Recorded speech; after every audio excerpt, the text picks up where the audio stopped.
time to spill the secrets.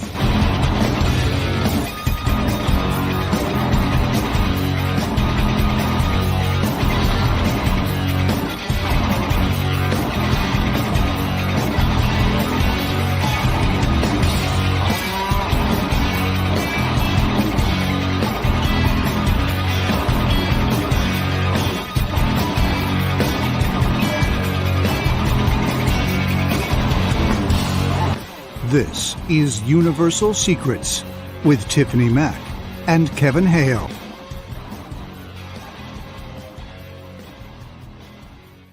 It is Tuesday night. You know what that means. It's Universal Secrets with Tiffany Mack and Kevin Hale. Tuesday night, September 10th, 2024. T-Mac, how are you? I'm good. Are Suffering with a husband upstairs who's... Don't even. Do not. Bro Don't say code it. is don't call out.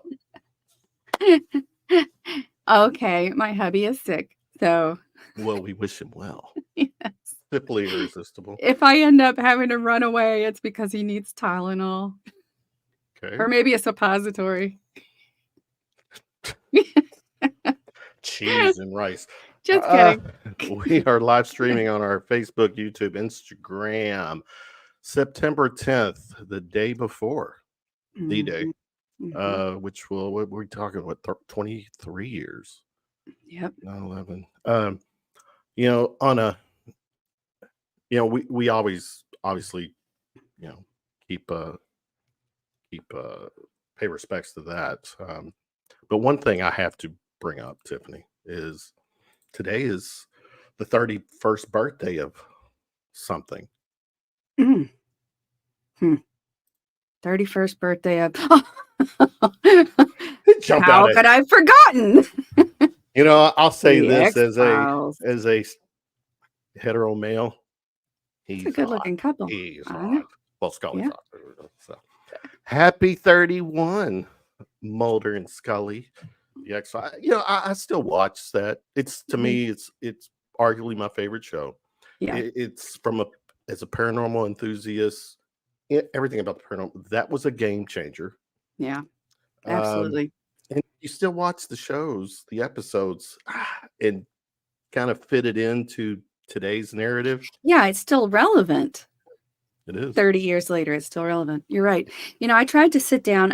It was during a time when I was going to college, and then I moved overseas, and it was a good Sunday night fun show to watch. And it started on Friday night. Started on Friday nights, yes. Yeah, but then it did move to Sunday. Yeah. And I enjoyed it while it was going on, but then I ended up moving and didn't get the channels anymore. So it was a little perturbing. And then I ended up coming back when I had my daughter. We ended up starting watching it when I believe it came on Netflix, like the entire series. It was either Netflix or Hulu, I think, maybe. Yeah. But yeah, so we started to watch it, and there were definitely some episodes that I missed, but we could not get through all of them before they yanked the damn thing again. So it just pisses me off because I'd like to be able to see all of them. They're out there. Yeah. Yeah. Well, tonight, Tiffany, out of respect for the nation, there is something going on nationally. It's the presidential debate. We won't get into all that. And, you know, whoever you root for, left, right, it doesn't matter. As long as we all get along, please. Yeah. Be nice, be compassionate, take care of your fellow brother and sister. You know, I'd like to be able to, you know, if someone's, you know, in the middle of the lake, you know, I hope they throw me, but at least one end of the rope, not both ends. No, you don't want both ends. I don't want both ends. So yeah. Just be nice. All right, Tiffany, what we get tonight? We've got.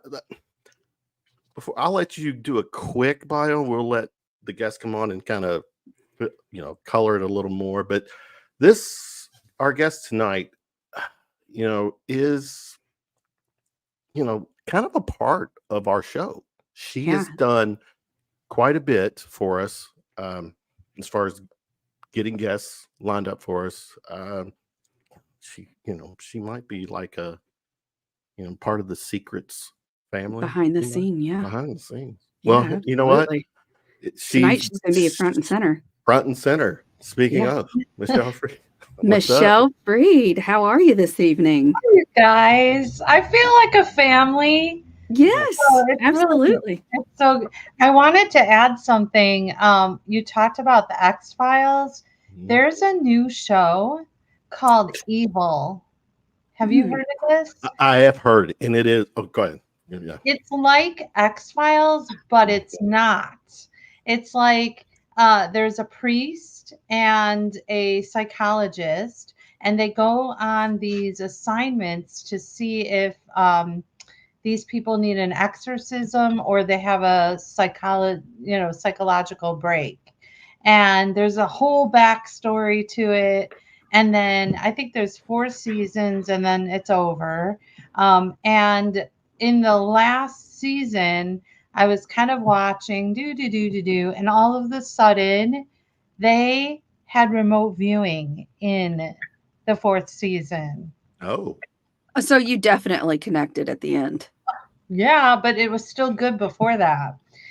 So I definitely recommend Evil. I'd like to get the people that wrote it. I'd like to see if I can talk to them and see if we can put them on some shows and stuff, because I'm sure people want to know, like, how did you come up with these ideas? So, do you think some of their stuff was taken from X-Files? Did it feel like that at all?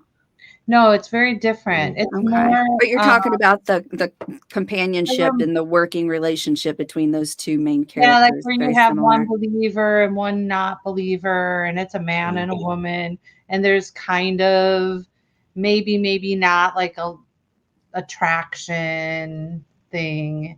It's like the formula, but it's so interesting. Is that on Netflix? It is on. Yes, it's on Netflix, and then the 4th season is on Paramount Plus. But I think if I end up moving it, they'll move it over because it just came out, the ending. Well, I will definitely check that. The X-Files actually it's rebooting. There is the guy who but yeah, I think in 2025 the X-Files will come back. No, Carter's not involved. He's not involved. It's the guy who did was it Black Panther? What was that movie? Those are Marvel films, though. Yeah, but that's the guy who did that. I believe is the guy who's doing the heading up the reboot. So, I actually loved the Black Panther. Yeah, so I did. I loved it. Now I feel so.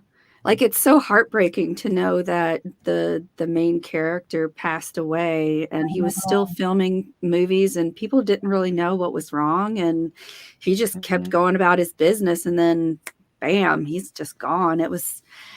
We lost a really incredible actor. And he did a great job. He did a fantastic job. Oh, yeah, that's right. He did. Okay. Chadwick's something or other. Okay. I think it starts with a B, his last name, but yeah. Well, in the present, Michelle Freed, who is our guest, remote viewing. We're going to talk some hypnosis, try to fit that into. We're going to try again. We know that the debate's going on. We're going to keep it tonight shorter than we usually do. We always say we're going to do like 90 minutes, and then 2+ hours later. I'm like, tonight's not going to be one of those nights. No, because what we'll do, I'm going to just call Michelle out and say, Michelle, since we only get you for about an hour-ish, you'll come back on. Yeah, we'll have a part 2. Yeah, sounds good. It sounds like a plan to me. Okay, fill us in on who you are, what you are, and who you are. What I am, gosh, I'm a humanoid. Last I checked. Well, I am a remote viewing teacher, I say, and I'm a publicist and a mom, a hypnotist. And just on a mission, really, to explore my own personal potential and the potential of really us as humans. And that's why I'm obsessed with remote viewing, because I feel like it's really the path that's going to take us, because I'm noticing it starting to become a little trendy. And I think it's because a lot of scientists are taking notice, because the way that the remote viewing is put together in, as much as you can make a science experiment out of it, out of something intangible, it's as close as we can get with the tools we have to test science and measure. It's really hard to measure something you can't touch or feel or anything. So I think that scientists are paying attention to what's going on, and we are really documenting all our work. I have a few papers that I am a co-researcher on, and those have been published, and I'm noticing a lot of people are reading them in the sciencey world. Do you feel that it's had a long history, or is this like a refound sort of a refound skill?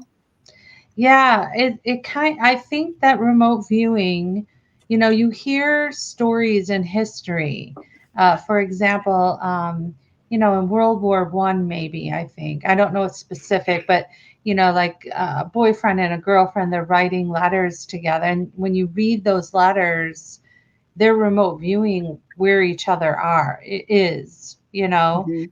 So I think that the only thing different with when I talk about remote viewing is that we use a protocol. We're sitting and we're setting an intention, and we have a kind of a practical way of doing it. But we're tapping into that same place. We're tapping into our subconscious, where all the good stuff happens in the subconscious.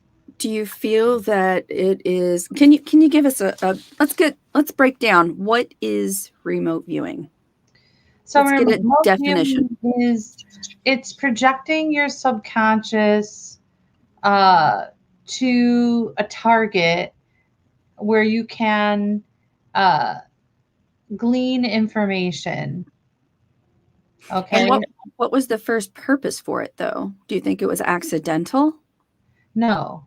You mean in the military or in general? In general, when they first started doing remote viewing. I think that Yeah. evil thing is what the Paramount Plus is, by the way. All Oh yeah, I just saw. on Paramount Plus. Okay. That's good. Wait. All right. So, wait. Say that again. What was the first, like, was it accidental, do you think, or was this a skill that we all had? I think it's a skill we all have. I really do. I think what the difference is that if you think about your life and things that happen to you, and how many times over the course of your life where you went, I knew it. And then someone will say, well, what do you mean? I just knew it. I don't know where it came from. I don't know where the words came from. I don't know how I knew. I just knew. That sweet spot is the psychic. That is the information right in there. Now, what happens is we have this left brain that really wants to hijack that away, because the left brain is connected to our human side, the part that needs to find patterns for survival. We did it when we were primitive. We had to find different patterns to determine if there's danger or if there's food or whatever it is. And our subconscious or right brain is the place where all that it's a place where it doesn't understand language. So it understands emotions and symbols. And in the remote viewing, what we do and why we're not 100% correct all the time is because we haven't figured out how to deal with the left brain when we're in that state. And that state that I'm talking about is anytime you're doing anything that's psychic. So it could be remote viewing, it could be mediumship, it could be anything. And I think that across the board, it's really important to understand when your left brain is coming in and kind of hijacking the session, because a lot of things are subjective. Different people see the world differently. And so, even if you're doing, I had a student who does readings and psychic readings, and she is taking the class and learned so much that how much she has been telling people information, but it's subjective. It's based on her life, how she sees the world, what, glasses she wears and identifies the world could be different than her client that sees things differently. So we have to learn how to kind of separate that and basically control it. And so I use like a gauge imagery. We use a meditation where we set the intention to lower our left brain and raise our right brain. So that's an actual part of the process that you put into place every single time. Is that correct? Yeah. Yeah, Okay. definitely. Yeah.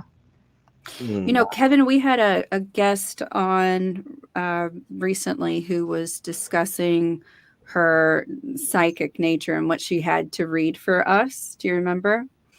Oh, yeah. And one of the things that she kept saying is that I have a friend who died in a car wreck, and it was very tragic and very, unexpected. And she kept saying, car wreck, car wreck, car. And I'm like, I don't know anybody who's ever died in a car wreck. And then I was just like, but I did have a friend who died, and it was a train wreck of an accident. So what she was getting was that constant pounding of wreck, wreck, wreck. And so just assuming that it would have been a car wreck. But what we said was this was a train wreck. This was always. Exactly. That is such a fantastic. And I'm thinking that's what you're sort of describing. And I can tell you for a fact that she doesn't know you. She never mentioned it. Yeah. And nobody else would know this either. So Okay. We actually have a name for it. Look at that. Wait, hold on. I have to drink too. Cheers. I was going to put it in a wine cup, but I didn't know. But Now you do. Yeah. Kevin, no Ambien before the show's over. I don't know. I've learned. So we have a name for it. It's called an AOL, analytical overlay. And so what actually happened is the subconscious was giving her a feeling of what a wreck would feel like. And her left brain had to draw a conclusion, like, what does this mean? And so because of her life, she just went into a car wreck and didn't even think of a train wreck. But it still wasn't even a train wreck. We're just saying that was the terminology used. Exactly. Yeah. Exactly. So, for example, I was working on a project where we were remote viewing the 2020 Olympics. It was a year before.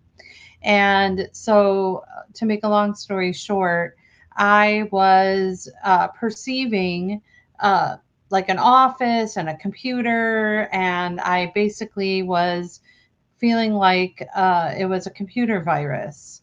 And the Homeland Security who hired us or asked us to do this, basically they wanted to know the top threats of the Olympics.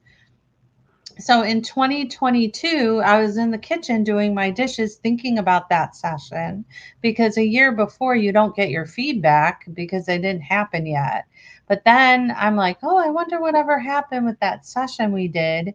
And I went, I just stopped in my tracks, because I'm like, wait, the only thing my left brain would understand is a computer virus. But it was a virus. The other one, right? Yeah. So that's another way that happens. So this is a real thing.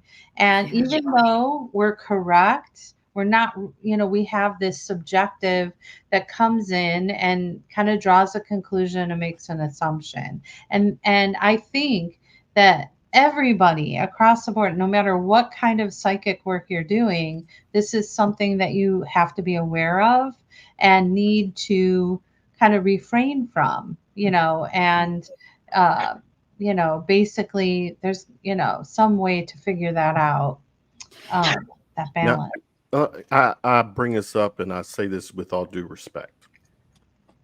When it comes to remote viewing, that whole kind of psychic thing, the perception for people or understanding for people, can you predict? Are you able to see and predict the future? Can you see into the future? And if so, then you got your potential skeptics, critics that say, if you can do that, how come you're not rich? Why? Can you tell us who wins the Super Bowl? It's not like a genie in the bottle. Yeah. So exactly. So that is, so number one part to that answer is that's what we're talking about. We are not 100% accurate yet because when we predict something that happens in the future, we have to figure out that language that happens between the subconscious and the conscious. And we have to figure out, what are you trying to say to me? So we have to figure that out. Number two is there are people that are very wealthy using remote viewing to predict a future outcome. There's a huge group of people, and basically most of my scientific research experiments were all using a method called ARV, associative remote viewing, which is predicting a future outcome. And we were using like a baseball game or wagering on sporting events, because that's the best way in science to have something that's intangible be tangible. So you associate money with it. And it's amazing how many scientists are like, oh, okay, money. Okay. All right, there we go. We also work with people on the stock market. So anytime you want to know a binary, it's like a binary. So something going up or something going down, something over, under, horse racing they use, but you can also use it for personal. Like, for example, if you were offered a job in another state and you just didn't know, should I stay or should I go? Don't sing it. I'm going to. I was getting ready to sing it. If you're going to say it, Michelle, you're going to. Should I go now? Exactly. I didn't even. There you go. Come on. And that remote viewing helps also make that decision. It helps, insights and things like that. So yeah, you can predict a future outcome. You can predict. We don't want to get political, but you can predict the presidents. We have research papers that showed in the past some of our projects that we've worked on. So you can use remote viewing in pretty much anything. Any question you have. One that I like to do is go to a past life where you can bring back a skill and be a better remote viewer. So that's another. Anything, what foods should I stay away from, or what's causing this chronic illness or anything like that. With that power comes great responsibility, but with that power too comes government, Big Brother, wanting to know what the hell is up. Correct me if I'm wrong. The government is, or the part of it, whatever, has been actively involved with. For probably close to 75 to 100 years, I'd say. Yeah. Probably 75 years. Has it been that long? Okay. I mean, it was in the military in about the 70s. Before then, in Nazi Germany. Right. Yeah, you're right. Okay. Yeah. So there was, it didn't, in fact, the United States didn't start, like Russia after. And China. Okay. Yeah, absolutely. We were the babies on the block. That part of the class in high school, Tiffany. Sorry. History. Sorry. I think it happened, Kevin. It's all right. Okay. You say it happened. It happened. So. Yeah. But theirs was more to dominate the earth. There was a problem, and they wanted to be Aryan race number one, and we're trying to figure out how to make that happen. So I'm sure that there's a lot of people out there who have used remote viewing to obviously financial gain,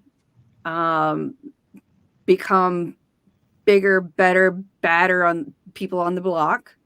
What are some other purposes for remote viewing? You mentioned having a health issue and being able Health to. issues, How would you be able to use that to your advantage if you have a health issue?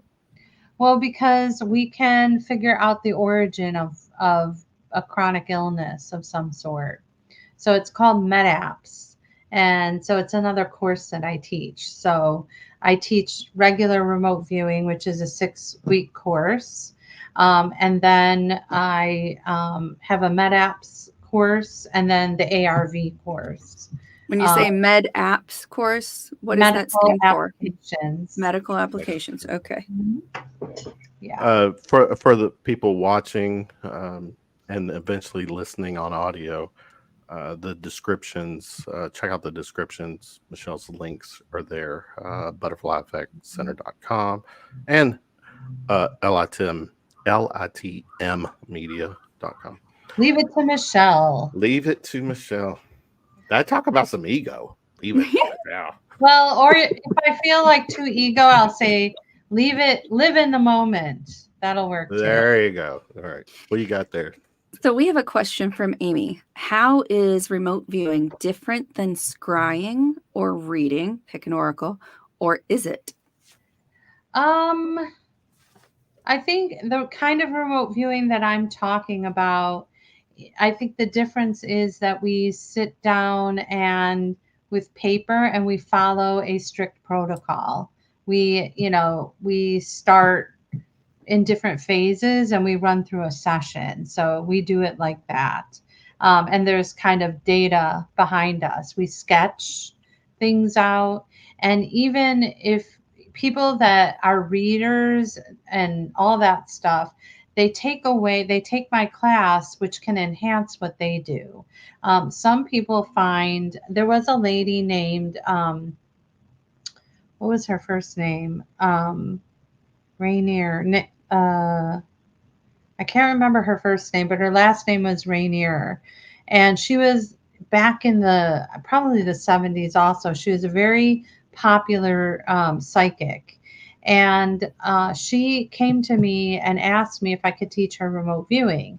And she actually would teach the FBI to use their intuition because there's a lot of intuition when you're investigating things. You have a gut. They don't like the word psychic. So you have to say intuition or your gut. How does your gut feel before you open the door? Do you get a bad feeling or whatever? And so she used to train them to like lean into those feelings and trust them. So she came to me and she's like, yeah, I want you to teach me remote viewing. And so I had started teaching her and I thought to myself, this is so dumb. She's so good. Like she doesn't need remote viewing. And I said, if it ain't broke, don't fix it. And she said, no, Michelle. She goes, I love the idea of sketching. Like that really enhances. I never even thought to sketch things because sketching is really connected directly with your subconscious. So when you're sketching something, you will look at it and your left brain will tell you that looks like a rising structure, a building. But if you turn it sideways, it could look like a train. So, so we describe things. We don't call it a building. We just say it's a rectangle with lots of squares inside. And then when you find out what the target is, you see what matches. So the original Genghis Khan, because that's how we roll. She's commenting on to someone else, but I've always found it interesting. I've heard the stories of remote viewing going to Mount Olympus on Mars. I've heard that. Have you heard?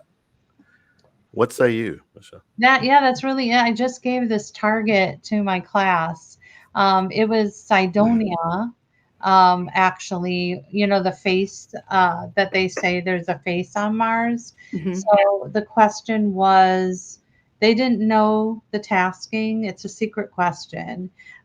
So I just basically give them a random target number. They do what they're trained to do. And then when they're done, I tell them what they were viewing. So I had them go to Mars and describe a time on Mars near Cydonia where there was once subjects. And a lot of people drew aliens. And they didn't even know that this would be, On a different planet. and they were also drawing lots of triangular structures like pyramids. Interesting. And Joe McMoneagle, who is one of the first remote viewers in Stargate, did a session on this. There's a YouTube video about his session where he literally draws some kind of subject, non-human thing. And he draws a lot of these like 22,000 feet in the air pyramid structures that are near craters and things like that. You can look that up on YouTube. And when he did it was at a time where we didn't have the best images from Mars way back then. Now we most likely know that image that looks like a face is because of the shadows. Mm-hmm. But the other stuff that he Don't be a party pooper, Michelle. I know. Did you guys ever watch that show Life After People?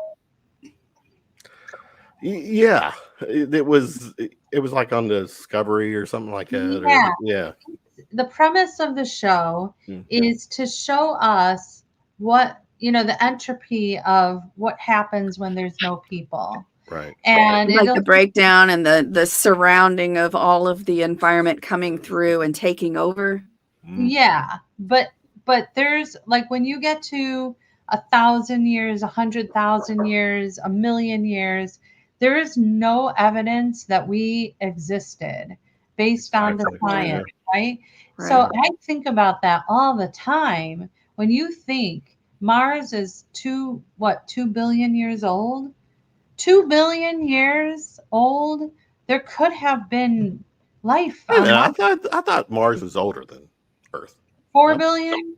Who knows? Isn't Earth like 4?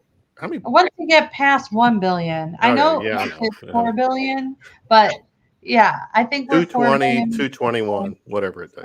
You remember that line? You know where that line's from? I mean, if humans have only been around for 100,000 years, I mean, we're like still babies. That's nothing compared to anything, like, right? Yeah.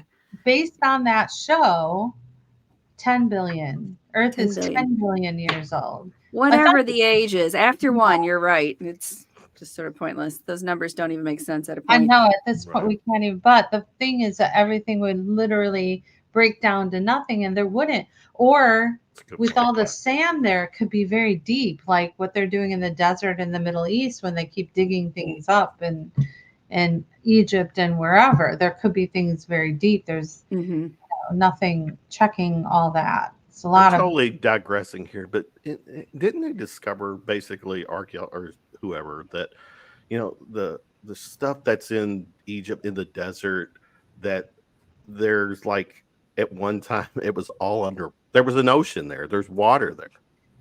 Yeah. And getting back to remote viewing, every time I give the pyramids, they're always saying water. They always say water. Yeah. Due to time that's a constraints historical tonight, view then. Yeah, due to time constraints tonight, we're not going to get into all the things that Kevin wants to get into tonight. But, okay. All right. So. Well, it will keep everybody on the edge of their seat. So what is the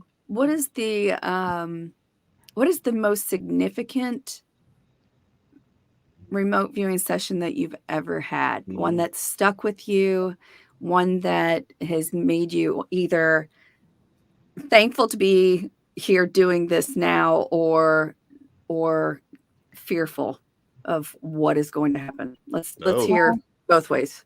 I don't have any fear. Okay. No, I don't have fear. Is it because you don't have fear because just that's who you are, or you've seen something that just I just don't have I have normal fears, like, It's just okay to normal. just ruin people's lives right now. I know, If you but I just don't, I don't, the way the remote viewing works is you're working on a particular project. So every project, when I get hits on it and get more information about that project, I'm fascinated. I'm like, whoa.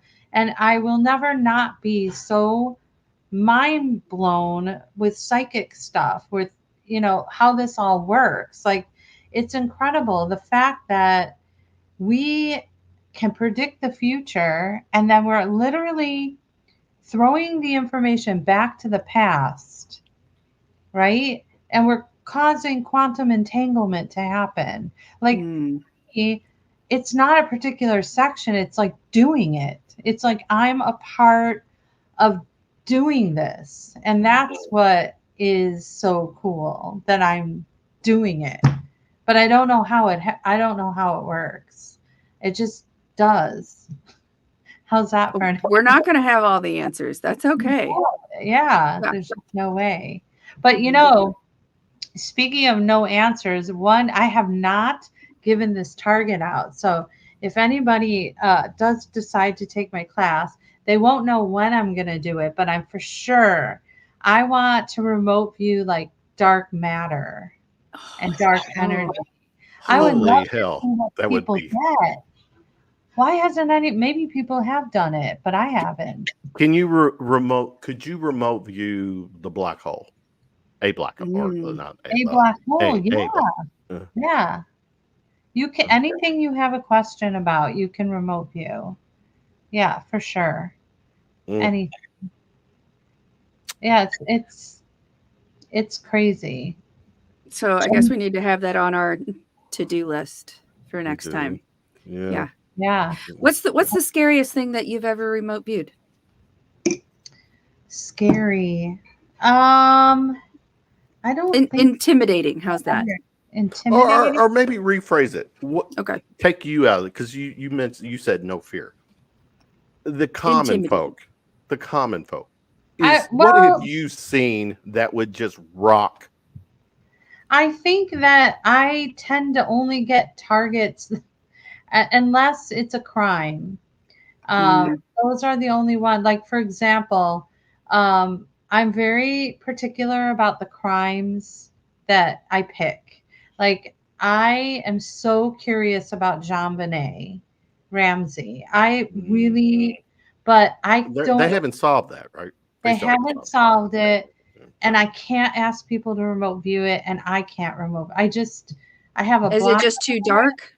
It's just so dark. But then again, contradicting myself, I have done dark targets, so, and with children, but there's something about that one.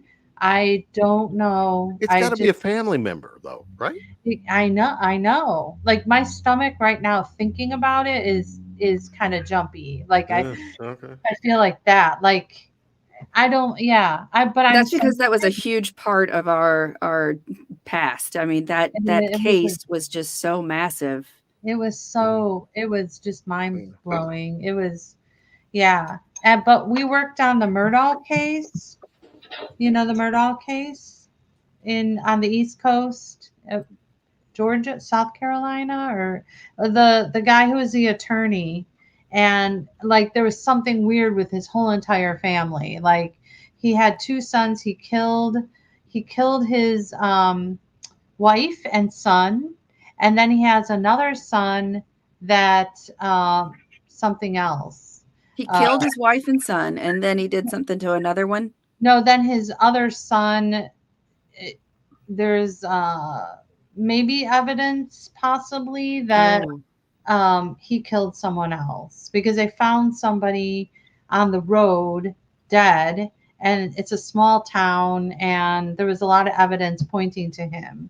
It was a whole big case, and also the nanny. And they're very, very wealthy people. They were attorneys that went way back through their whole family history. How the matriarch or patriarchs of of the family owns like the best attorneys and whatever. So this woman, Rebecca Pittman, who I should have you guys on, she should be on your show. She also talks about hauntings and true crime. And so she I have been wanting that combination. yeah, Okay. she has a book. Terrifying. All right. I think it's this big. Like I I'll don't know. get you dates, Michelle. Okay. Yeah. Okay. Just send me the book so I can try to pre-read. It'll be a lot. And one chapter is our remote viewing, where I just took pictures of my the viewers on some of their sketches, which like they number one, they didn't know, they knew they were doing true crime, but I didn't tell, it could have been anything, right? So she drew a sketch in the exact position they found the body. Okay. No way to know. Another lady who lives in New Zealand, okay, she wrote down in quotes a headline that we found in a newspaper here. She wrote a headline. It was crazy how much stuff they got. And because she was doing her research, Rebecca, she actually got some more information that helped her with her research and writing her book. So that was incredible. Like, I feel like we really had a purpose here. We helped her with that. So that was really, really interesting. And yeah, there's several other kind of crime things that we've worked on. And then also we had a professor reach out to me asking for help because he studies antiquities, and he wanted to, he had a gap in his research, and he asked us to remote view, and we were able to give him another direction for his information. So he brought it up to his team of other professors, and when he told them that I had someone remote view this, they were all like, what? There's no way that they could know. He was asking, I forgot I don't remember their names, but he wanted to know where somebody was buried. I don't remember all their The names. favorite person? Somebody from antiquity time. I Okay. never really studied it, but Okay. some dude wanted to know where this dude was buried. I King don't know. Tut. We found that one. Yeah. Hoffa? Jimmy Hoffa. Yeah. Where is he buried? Yeah, that's Come another on, Michelle, one. spill the beans. That's another one we have to work on. Yep. Yeah. Yeah. I got to Yeah. bring this question up, and I'm gonna bring it up, and depending on how you answer it, could potentially change my opinion. What's your opinion? So Hey. one could theoretically remote view God. I'm not buying into the old man in the sky, but tell me what you say. Yeah, I mean, the way it works is I write down a question. Nobody sees it. I would write down, sketch and describe God, or what would I call God? Like, I guess I would just say God. So sketch and describe God. No, well, I'd just say sketch and describe God. Just real simple. They don't see that, right? I give it a target number, and then I go tell them to do their session. Now, depending on what they get in their session is going to describe what God is. Mm-hmm. So it happen. I mean, I've done where I told them to sketch and describe the sun, and people were getting information about the sun, and that was like for educational purposes, to see if they would get a hit, a volcano, and they start like, it's not really water, but it's like moving like marshmallows and all this stuff. So yeah, it's really interesting. It's really hard to describe when you have to experience it. You have to experience remote viewing to understand how it works. So you have to take a class. Might have to just do that. I would love it. I would love it. People, once they do their first session, we had one class where everyone started to cry. They're like, it That would works. probably be me. Yeah. They're like, it works. It works. I'm like, yeah, it works. And if you ever lose that feeling, that's bad. Don't never take it for granted. It's like the coolest thing. So yeah. Don't lose that loving feeling, right? No. You're gonna sing that one too. No. Tiffany, I'm gonna bring it up because Okay. Michelle, when she sent her, pre-show or info to us, who the hell is Skinny Bob? Skinny Bob. Skinny Bob. You didn't look it up? No, because I want to hear it from you. I didn't want to. So Skinny Bob is this video that was released. I don't remember what year. When was it released? And nobody knows who released it. They think it was somebody from Russia. Nobody is able to figure out who got this video. And it's actually a picture of an alien being interrogated. Not the body, not the body one. And he's real skinny. And I don't think he's really been debunked. I don't think so. Is it like a dark room? It's I know what it. Yeah, I know what it is here. He's wearing like a black kind of shirt, and his head. Oh, yeah, yes, Bob. Okay. yes, that's Skinny Bob. actually Hey, buddy. you can go on Amazon and buy all. I Skinny Bob actually shit. I actually really like that one. Dude, I've always liked Yeah. this. I didn't really. Yeah, I've always been Skinny. attracted to that one. I didn't know he had a name.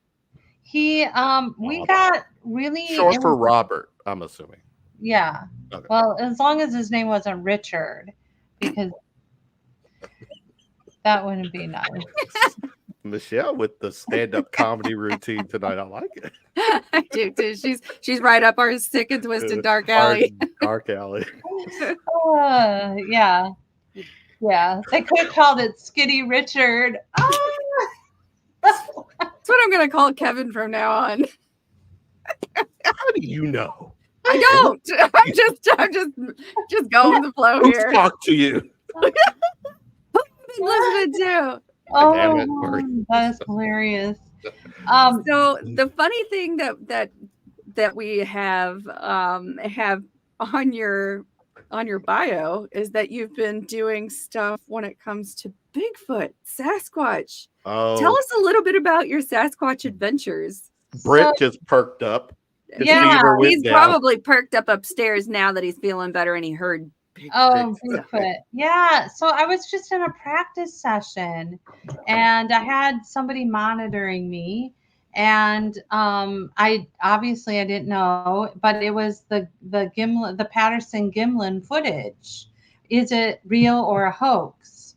And it was crazy because I remember I was thinking, this is a woman, this is a female subject. But I was having an internal struggle because this woman was humongous, like a basketball player or something really big. I felt like if I were to blend with it, like my whole body would be just huge. Like my arms would go out. My bones were big, I was feeling. Mm-hmm. And so part of me was just like, no, it's a male. That's so stupid. My left brain, this was the whole fight.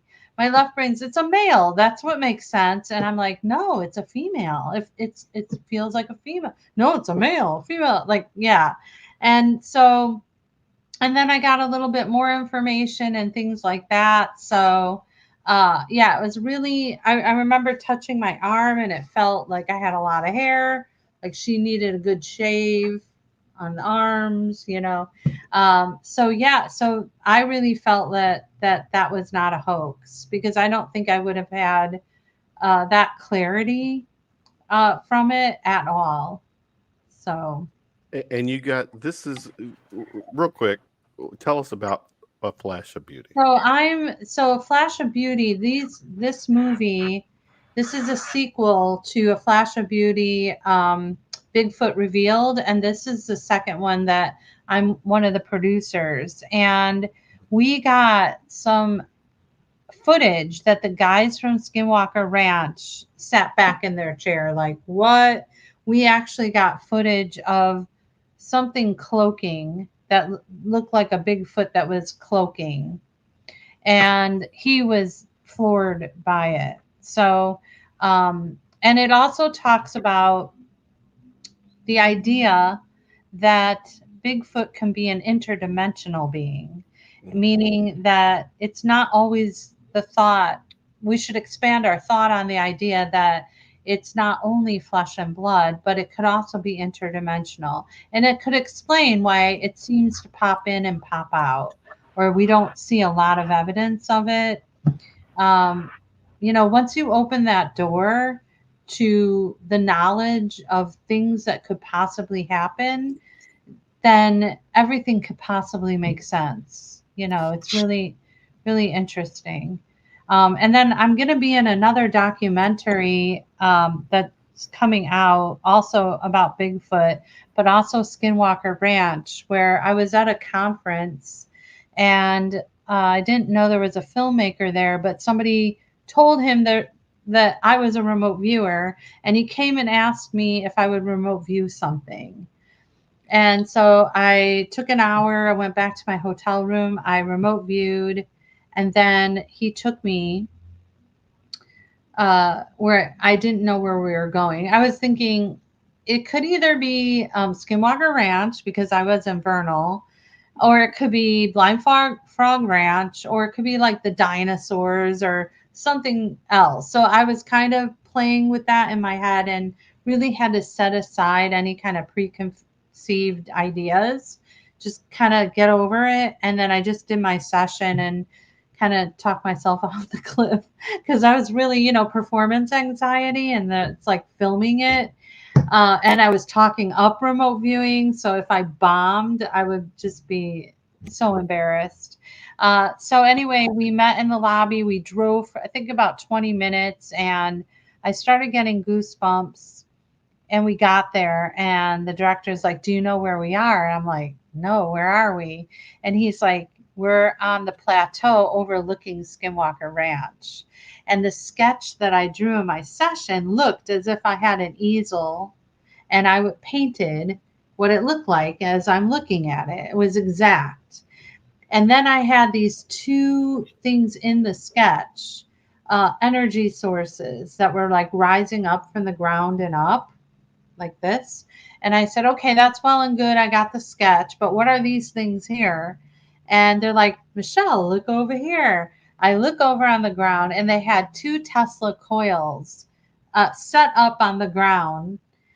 And, because they were getting all the whatever you get from Tesla, like magnetic, and they were just measuring the air in the area. And I think they had put those out 2 days before we even got there, before he even knew he was going to ask me to remote view. They were put out the day before. Awesome.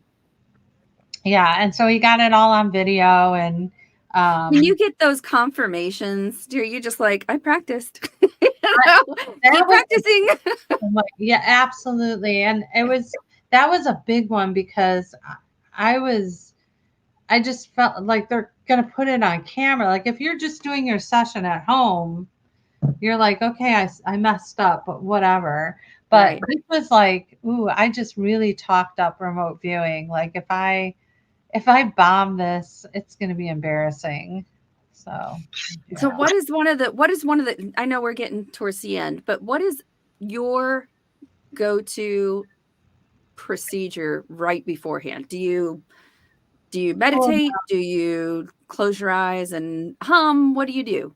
I cool down. And what my intention is, a lot of things are in the intention. One is by transferring myself from everyday life into, I guess, remote viewing world, so it's almost like stepping over a line. And then also just using that gauge to turn down the left brain and turn up my right brain, and just to be in a place where it's nothing. Like I have no idea, starting from a clean piece of paper. And so it's all about intention. I think, just cool down. So as our listeners are talking, they're chatting like crazy. They always love the topic of remote viewing. So as we're going to let you go this evening, is there something that we can remote view as a team? And can you give us something? Can you give us a project? Or we save it for the next show, Tiffany? Yeah, what I could do is if you want to have me come, I know. Dang But it, what I Kevin. could do is start the show and give everyone like a quick and dirty Mhm. explanation of what to do, and then I'll Okay. set a target, and then you can tell them what the target is the next show. That Yeah. sounds good too. Do Okay. that. Perfect. All right. So that'll be for the next time. Yeah. Damn it, Donald and Kamala. Meantime, This is I would have went 2+ hours tonight. We could have today. you know what? You guys, you're invited to take my class. It's starting on the 22nd, Sunday the 22nd. Do we have a website for that people can It's on the check out? Butterfly Effect It's Center. that On the I Butterfly still, Effect. yeah. What's that? On the butterflyeffectcenter.com. There it Gotcha. is. It's Okay. on the scroll. I'm All trying right. to look real quick. What did we? Let me give you before. Remember, it's 8:58. We can go to a few more minutes, because as a producer, I You're will. great. Yeah, He's got the power. I do have the power, and Michelle, don't cut me off yet. You've got history with Art Bell, and we know who Art Bell is in this industry. Talk to us about how you sync up with Art Bell. So, a long time ago, in a galaxy far away, I needed to find a job. So I had lots of friends in the remote viewing world. I had them, they wrote books, and so I wanted to help them out. So I called people to get them as a guest on the show. I called this guy named Art Bell, and they called me back like about a month later. A lady called me back, and she's like, "Oh my gosh, this guy you're telling me about, he's great. I'd like to book him." And I said, "Okay." She goes, "And by the way, I'm so sorry. I lost my producer, and I'm sorry for the delay." And I said, I don't know where it came from, but I just said, "Hire me." And then she went, "Huh?" I'm like, "Hire me. I'll do it." And she's like, oh, okay, well, let me help you out." So in 3 days, I booked 2 weeks of guests. And Art told her, "Hire her now. Hire her now. This is what you need. That's what we did. Hire her now. Hire her now." And then I got to work with him. It was such an amazing experience. And now I'm working with Jimmy Church, and I Love booked it. too. So I'm doing Fade to Black with Jimmy Church. So Nice. yeah, Some good names, big names. big names. Only throw that in our face, Michelle. no. I'm kidding. The other thing too, I actually, I'm still a fan of from day one until now. Every time that it hijacks History Channel, I've got the damn channel on TV on Ancient Aliens. I recently actually saw you on one of the episodes. Oh, you did? I did, yeah. You were with someone and you were doing the remote viewing thing, but it's acceptable now. It's acceptable. Well, more, not all the way.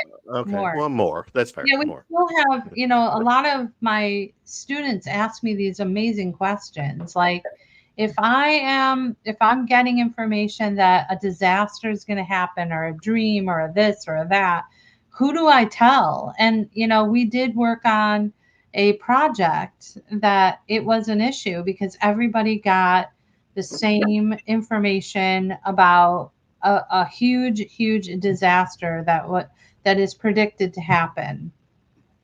And we didn't know what to do with it because, like, who's going to listen? Right. Especially with a bunch of psychics. Like, come on. So my answer to that is to document it. You know, we have to do this in small steps. So if you get a feeling, a dream, or you're doing remote viewing or whatever it is, just document it. So the time is on there, the date is on there. And then if unfortunately if the bad things happen, then you have to put it out there in the world. Like, I knew that. See, here's the proof. And then little by little, people will start having faith that this does work. So that's the only thing I can think of that we can start doing. I mean, if our government is doing it on a regular basis and has been for years, I'd say that there's some validity to it. They're not going to just rely on quack jobs. There's got to be some real Right. hard data that's come out of this. Oh yeah, yeah. When's Yeah. disclosure, Michelle? There was already in the 90s. They declassified, and now they have these huge volumes of books. I know there's some that is, what's it called? Retracted. What's that word they use? Redacted. Redacted. I know. Redacted. Yeah. Yeah, something. The black but Sharpie. Yeah, yeah. Yeah. They do a really straight line, though. They do, don't they? It's a really good straight line. I wonder if they go to college for that. Like, Probably. I'm sure there's a course. Yeah, that straight line. Yeah. Yeah. It's called erasing history. Yeah. We try to walk the straight line here, but we have, I've always, Michelle, I don't know. Do you ever get feedback from your clients after they've been on one of our shows?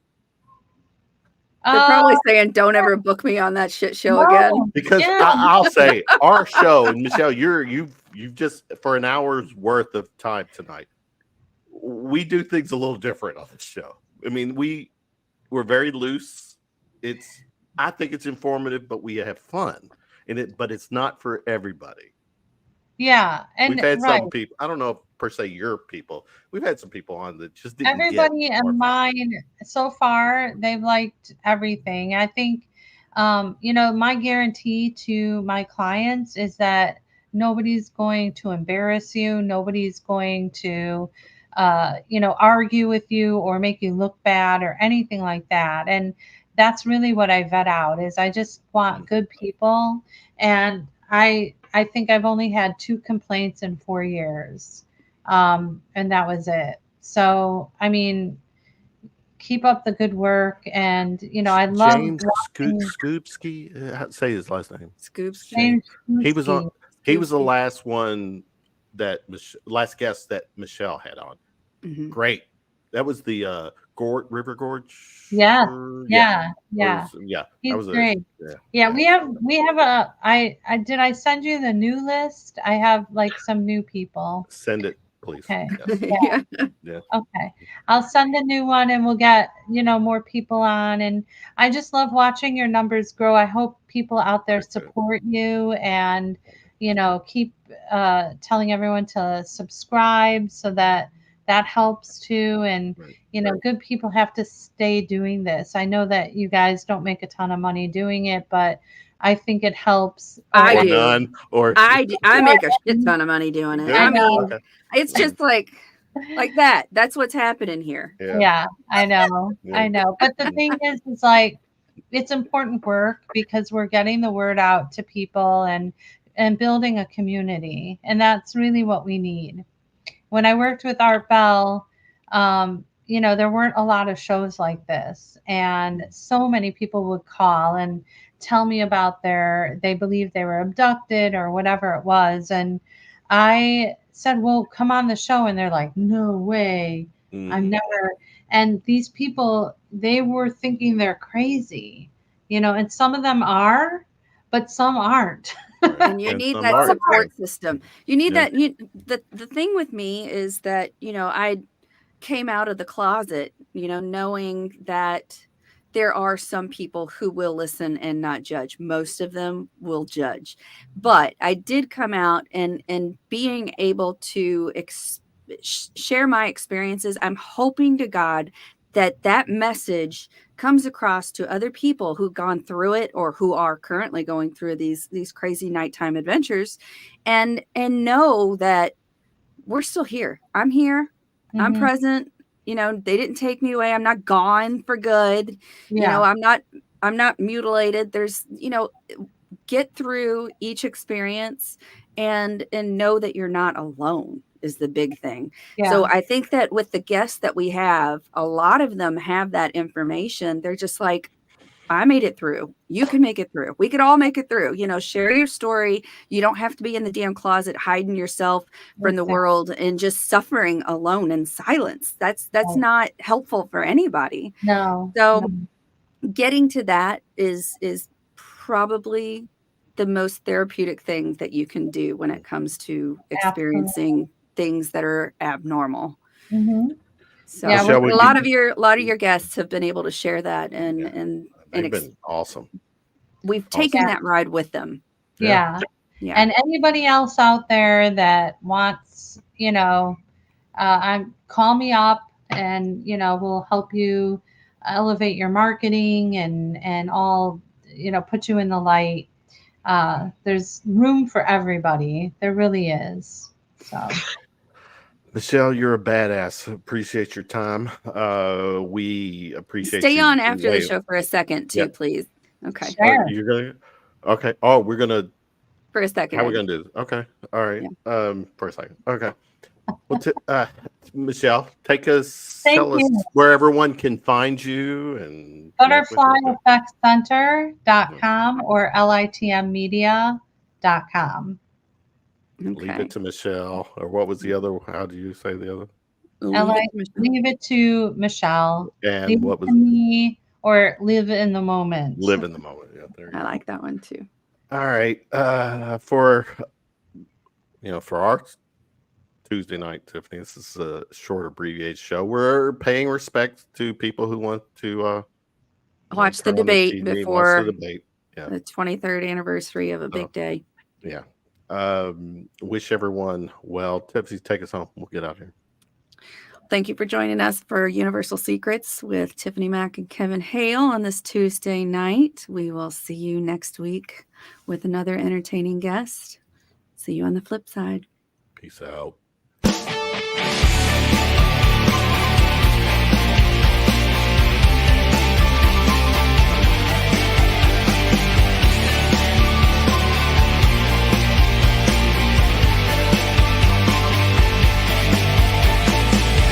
This has been Universal Secrets.